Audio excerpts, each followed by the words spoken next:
മാന്ത്രികത്താലി. രചന piano. അവതരണം അഷിക. രുദ്ര 2 നിരകളിൽ അരച്ചു പറക്കി. ഈശ്വര, അവളോട് ചാടിയിട്ട് വന്നതാണ്. ആ തെണ്ടികളുടെ പൊടി പോലും കാണുന്നില്ലല്ലോ. നടന്നു കടന്ന് എന്റെ പരിപ്പളകി. തൽക്കാലം ഇവിടെ ഇരിക്കാം. 5 മിനിറ്റ് കഴിയുമ്പോൾ അവളുടെ അടുത്ത് നിന്ന് എന്തെങ്കിലും തള്ളി മറിക്കാം എന്നും പറഞ്ഞ് അവൾ അവിടെയുള്ള ഒരു ബെഞ്ചിലിരുന്നു. പോക്കറ്റിൽ നിന്ന് ഫോൺ എടുത്ത് അതിൽ നോക്കിക്കൊണ്ടിരുന്നു. എടാ, നീ എന്തായാലും ആ പെൺകുട്ടിയെ തള്ളിയിടണ്ടായിരുന്നു. വല്ല പറ്റിയാവോ?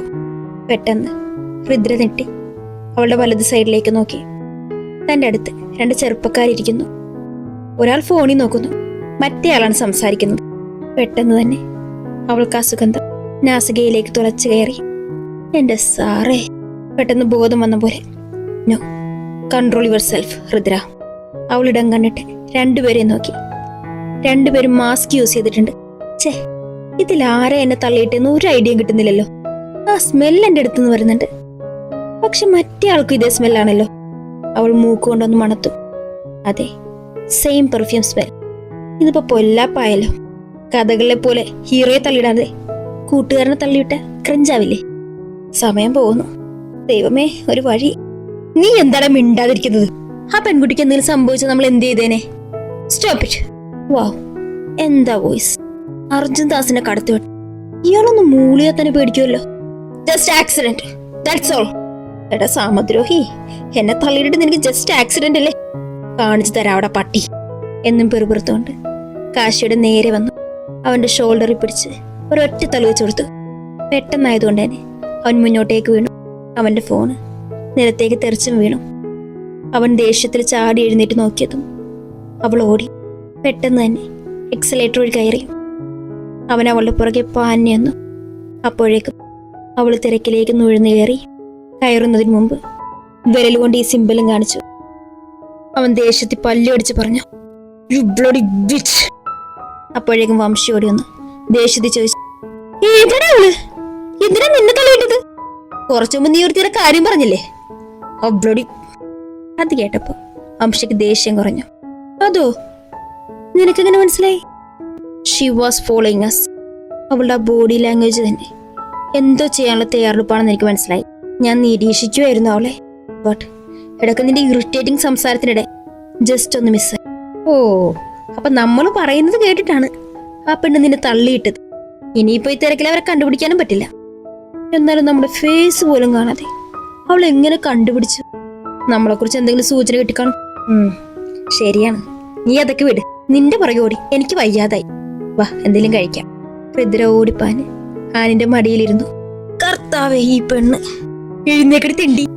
അവള് ചാടി എഴുന്നേറ്റു. സോറി, നമ്മുടെ ഷോപ്പിംഗ് കഴിഞ്ഞില്ലേ? റൂമിലേക്ക് പോകാം. നാട്ടിൽ നിന്ന് വിളിച്ചിരുന്നു. നമ്മളെപ്പോഴാ വരുന്നതെന്ന് ചോദിച്ചു. ആണോ? നീ എന്ത് പറഞ്ഞു മാരി? നമ്മുടെ വർക്കെല്ലാം ഒന്ന് ഒതുക്കട്ടെ.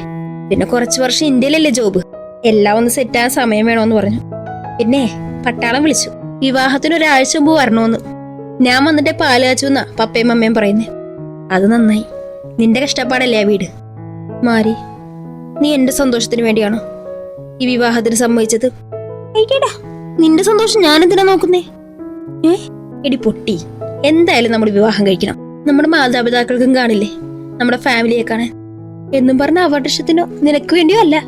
നമ്മൾ ഇത്രയും വർഷം അടിച്ചു പൊളിച്ച് ജീവിച്ചു, നമ്മുടെ കരിയറും ഡെവലപ്പ് ചെയ്തു. വീട്ടുകാരെ നോക്കി നമ്മളെ പുച്ഛിച്ചവർക്ക് മുന്നിൽ തല ഉയർത്തി പിടിച്ച നിൽക്കുന്നത്. പിന്നെ വിവാഹക്കാര്യം വന്നപ്പോ ഒന്ന് കെട്ടിയാ കൊള്ളാന്നും തോന്നി. എന്തായാലും ഇനി അവർ നമ്മളിങ്ങനെ ഒറ്റക്കൂടാ ഉദ്ദേശിച്ചിട്ടില്ല. സോ എനിക്കും തോന്നി, അല്ലാതെ നിനക്ക് വേണ്ടിയൊന്നും അല്ല.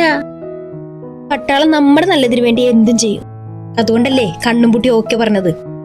ഒരു സോഫ്റ്റ്വെയർ എഞ്ചിനീയറിന്റെ വൈഫെങ്കിൽ അങ്ങനെ. ഓ, ഇങ്ങനെയുണ്ടോ പെണ്ണ്? പിന്നെ ആളെന്നെ വിളിച്ചിരുന്നു. എപ്പോ തിരിക്കുമെന്ന് ചോദിച്ചു. ഇവിടേക്ക് വന്ന കാര്യമൊന്നും പറഞ്ഞില്ല. ഒഫീഷ്യൽ അല്ലേ? അതിൻ്റെ ഇടക്ക് സൊല്ലാനും തുടങ്ങി. അല്ല, നീ അയാളെ കണ്ടോ? ഈ ഹൃദയകുമാരി ആരാ മോള്? കാണുകയും ചെയ്തു. നല്ലൊരു ട്രീറ്റും കൊടുത്തിട്ട് വരുന്ന വരവാണ് മോളെ ആൻമരിയേ. അവനൊന്ന് ഹൃദയ ചുഴിഞ്ഞു നോക്കി. നീ നോക്കണ്ട, നമ്മൾ പോകുന്ന കൂട്ടത്തിലെ എല്ലാം പറയാം. ഒന്ന് സ്കിപ്പ് ചെയ്യരുത്.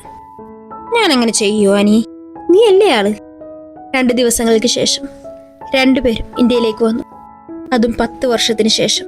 ട്രോളിയുമായി എയർപോർട്ടിന് വെളിയിൽ വന്നതും രുദ്ര കണ്ടു. തന്റെ അച്ഛനും അമ്മയും കൂടാതെ പട്ടാളത്തിനെയും അവർക്കടുത്തേക്ക് ഓടി വന്നു രണ്ടുപേരും. കൂടാതെ ആനിന്റെ അച്ഛനും അമ്മയും ഉണ്ടായിരുന്നു. രാജി അവളെ കെട്ടിപ്പിടിച്ച് കരഞ്ഞു. എന്റെ കുഞ്ഞ്. അവളുടെ മുഖത്തുകൂടി കൈകൾ ഓടിച്ച് ചുംബനം നൽകി. അവൾ പ്രസന്നനെ നോക്കിയിട്ട് അയാളെ കെട്ടിപ്പിടിച്ചു. പപ്പയുടെ കുഞ്ഞിന് സുഖമല്ലേ? രണ്ടുപേരും അവളെ ഒരുപോലെ ചേർത്ത് പിടിച്ചു. ആനിന്റെ അച്ഛനും അമ്മയ്ക്കും ഇതേ അവസ്ഥയായിരുന്നു. രണ്ടുപേർക്കും വല്ലാത്തൊരനുഭൂതിയായിരുന്നു. ഓർമ്മ വെച്ച നാളിൽ നിന്നും ഇന്നാണ് അവരെ തങ്ങളുടെ മാതാപിതാക്കൾ ഇങ്ങനെ ചേർത്ത് നിർത്തുന്നത്. രണ്ടുപേരുടെയും കണ്ണുകളെ ചെറിയൊരു നനവ് വന്നു. അത് മറ്റാരും കാണാതെ അടക്കി പിടിച്ചു. നേരെ നോക്കിയതും പട്ടാളം ഒരു ചിരിയോടെ അവരെ നോക്കി. അതേ നിമിഷം രണ്ടുപേരും അയാളുടെ നെഞ്ചിലേക്ക് ചേർന്നു. എന്റെ മക്കൾക്ക് സുഖമല്ലേ? ഇനി നിന്ന് സമയം കളയണ്ട. വിശേഷമൊക്കെ വീട്ടിൽ ചെന്നിട്ടാവാം. എല്ലാവരും സമ്മതം പോലെ തലയാട്ടി. 2 കാറിലാണ് രാത്രി തിരിച്ചത്. രണ്ടുപേരും പുറത്തെ കാഴ്ചകളിലേക്ക് മിഴുന്നട്ടു. വലിയ മാറ്റങ്ങളൊന്നുമില്ല. കുറെ കെട്ടിടങ്ങൾ, കടകൾ, അങ്ങനെ കുറച്ചൊക്കെ വന്നിട്ടുണ്ട്. പണ്ട് ഓടിട്ട വീടുകൾ ഇപ്പോൾ വാർക്ക വീടായി. ചില വീടുകളിൽ ആൾതാമസം ഇല്ലാതായി. അങ്ങനെ പല കാഴ്ചകളും. 1 മണിക്കൂർ ദൂരമുണ്ട് എയർപോർട്ടിൽ നിന്ന് വീട്ടിലേക്ക്. നാട്ടിലെ അമ്പലം കടന്ന് കാറ് മുന്നോട്ട് പോയി ആനിന്റെ വീടിന്റെ പോക്കറ്റ് റോഡിലേക്ക് തിരിച്ചു. രുദ്ര സംശയത്തോടെ പറഞ്ഞു, ഇത് തറവാട്ടിലേക്കുള്ള വഴിയല്ലല്ലോ. നീയൊന്ന് അടങ്ങ്, ഇപ്പൊ എത്തും. വാഴത്തോട്ടങ്ങളും ചെറിയ വലിയ വീടുകളും കടന്നു. വെള്ള പെയിന്റ് അടിച്ച ഇരുന്നല വീടിന്റെ ഗേറ്റ് കടന്ന് കാറ് നിർത്തി. അവിടെ ഇവിടെ കുറച്ച് ആൾക്കാർ ഇരിപ്പുണ്ട്. അവൾ അത്ഭുതത്തോടെ അവർ നോക്കി. ആനിന്റെ കാറും പുറകെ വന്നു. ഇറങ്ങുമോളെ, നമ്മുടെ വീടാണ്, നിന്റെ അധ്വാനം കൊണ്ട് പണിതത്. അവൾ വീട് മുഴുവനും കണ്ണോടിച്ചു. അന്ന് അമ്മയുടെ ആഗ്രഹമായിരുന്നു ഒരു വീട്, തറവാട്ടിൽ നിന്ന് മാറണമെന്നൊക്കെ. രാത്രി അന്നെന്നെ കാണാൻ വന്നപ്പോൾ പറഞ്ഞ് ഞാൻ മനസ്സിൽ കുറിച്ച് വെച്ചിരുന്നു. ജോലി കിട്ടിക്കഴിഞ്ഞപ്പോൾ എൻ്റെ ആഗ്രഹം ഞാൻ പറഞ്ഞു. എൻ്റെ പപ്പയ്ക്ക് ഒരു കടവും വരാതെ അവർക്ക് വേണ്ടി ഞാൻ നിർമ്മിച്ച വീട്. കണ്ണ് നിറഞ്ഞുപോയി. അന്നത്തെ ഹൃദ്രകുമാരിയിൽ നിന്ന് ഇന്നത്തെ ഈ ഹൃദ്രയെ തിരിച്ചു വന്നതിൽ. വാ, സമയമായി. രണ്ടുപേരും ചേർത്ത് പിടിച്ചകത്തേക്ക് കയറി. തൻ്റെ മറ്റൊരു കയ്യിൽ കോർത്തു പിടിച്ച് ആനും ഉണ്ടായിരുന്നു. ഇന്നാണ് കല്യാണത്തിലുള്ള ഡ്രസ്സ് എടുക്കുന്ന ദിവസം. വെഡ്ഡിംഗ് കളക്ഷനിൽ എല്ലാവരും വന്നു. പുരുഷന്മാർ ചെറുക്കൻ്റെ വീട്ടുകാരുടെ പുരുഷ കേസരികളുടെ കൂടി സ്ത്രീകൾ വസ്ത്രമെടുക്കുന്ന തിരക്കിലാണ്. രണ്ടുപേരുടെ അടുത്ത് മല പോലെ സാരികൾ കൊണ്ടുവന്ന് വെച്ചിട്ടുണ്ട്. മാരി, ഇതെന്തോന്നാടി? ഏതെടുക്കുന്ന ഒരു കൺഫ്യൂഷൻ. എനിക്കും അതെടി.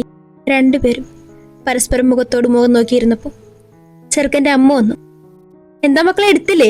അതല്ല, ഏതെടുക്കുന്നൊരു കൺഫ്യൂഷൻ, രുദ്ര പറഞ്ഞു. ആണോ? എന്നാ അവന് വീഡിയോ കോൾ ചെയ്ത് നോക്ക്. ഞാൻ ഫോൺ എടുത്ത് വീഡിയോ കോൾ ഓൺ ചെയ്തു. കോൾ അറ്റൻഡ് ചെയ്തതും അവൻ സംസാരിച്ചു തുടങ്ങി. നിങ്ങൾ പർച്ചേസ് തുടങ്ങിയോ? അതല്ല, സാരി ഏതെടുക്കും?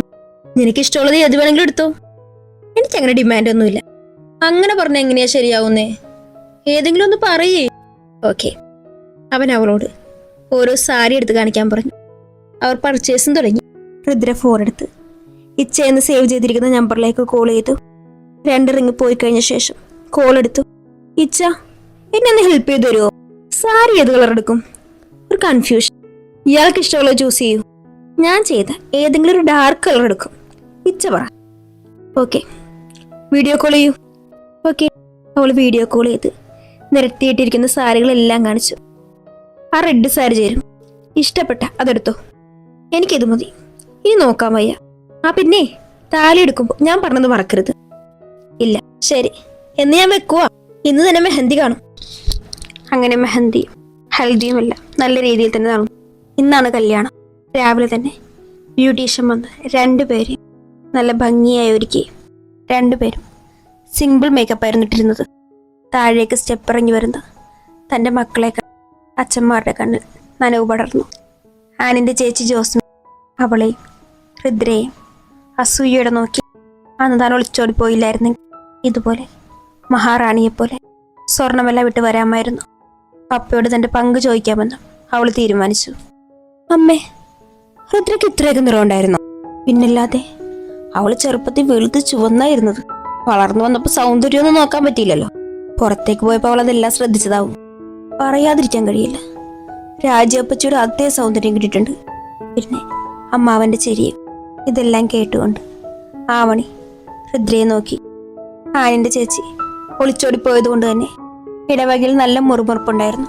പരസ്യമായി അല്ലാതെ ആനിന്റെ കുടുംബത്തെ ആക്ഷേപിച്ചിട്ടുണ്ട്. അതുകൊണ്ട് തന്നെ പിന്നീട് കാലങ്ങളിൽ അവർ ചർച്ചയിൽ പോയിട്ടില്ല. ദൈവം എല്ലാത്തിലും ഉണ്ടെന്നും ദൈവമെല്ലാം ഒന്നാണെന്നും അവർ വിശ്വസിച്ചു. ജോസഫിന് അതുകൊണ്ട് തന്നെ ആനെ വിവാഹം ചെയ്യുന്ന പയ്യൻ ഹിന്ദു അടിസ്ഥാനത്തിലുള്ളതാണ്. ഇന്റർകാസ്റ്റ് മാരേജ് നടത്താൻ അവർക്ക് കുഴപ്പമില്ലായിരുന്നു. പക്ഷേ രുദ്രയുടെ കൂടെ ഒരുമിച്ച് മതിയെന്ന ആഗ്രഹമുള്ളത് കൊണ്ട് തന്നെ 2 വിവാഹങ്ങളും ആ രീതിയിൽ തന്നെ നടക്കുന്നു. ദക്ഷിണ കൊടുത്ത ശേഷം 2 പേരും ഓരോരുത്തരുടെ അനുഗ്രഹവും വാങ്ങി. മുത്തശ്ശി കെട്ടിപ്പിടിച്ച് 2 പേരെ അനുഗ്രഹിച്ചു. അതിനുശേഷം കൺവെൻഷൻ സെന്ററിലേക്ക് തിരിച്ചു. 2 പേരും ഒരു കാറിലെത്തിയത്. മുറ പോലെ ഫോട്ടോഷൂട്ട് നടക്കുന്നുണ്ട്. നടുക്ക് 2 പേരുടെ അച്ഛന്മാർ അവരുടെ കൈകളിൽ കോർത്ത് പിടിച്ച് മുന്നോട്ട് നടന്നു. പതിയെ സദസ്സിന്റെ നടുവിലേക്ക് അവർ നടന്നു നീങ്ങി. 2 പേരും അച്ഛന്മാരുടെ കൈ പിടിച്ച് മണ്ഡപത്തിലേക്ക് അടുത്തു.